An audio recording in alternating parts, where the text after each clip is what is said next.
Amalungu weEFF bephume ngobuningi ezobhonga emswaneni emndenini kaMthokozisi Ntumba. uNtumba nobe neminyaka engama-35 kusolwa ukuthi uDujulo wabulawa amaphoyisa embhikishweni wabafundi eBramfontein kuleli sonto. iEFF ithi yakumangaza ukuyiphatha kwamaphoyisa uma ebhekene nabantu abansundu. uMalema uphinde wagxeka ungqongqoshe wamaphoyisa ubhekicele ngokuyiphatha kwakhe ngesikhathi evakashele lomndeni. Bekicele came here posturing, pretending to be caring, and said he will take care of this family.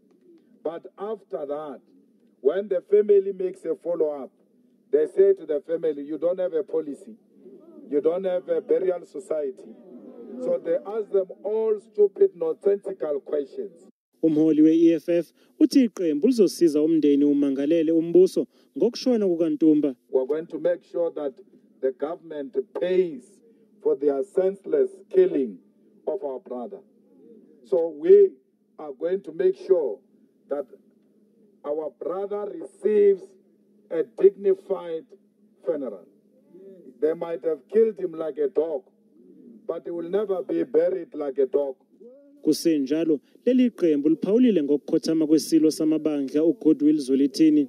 I want to send our deepest condolences to our king, Zwelithini. We say to the Zulu nation and the people of South Africa, we have lost a fighter, we have lost a hero, we have lost a fearless leader of our people. uMalema uthi bazwe yakwaZulu Natal beyodlulisa amazwi enduduzo esigodlweni ngolwesibili.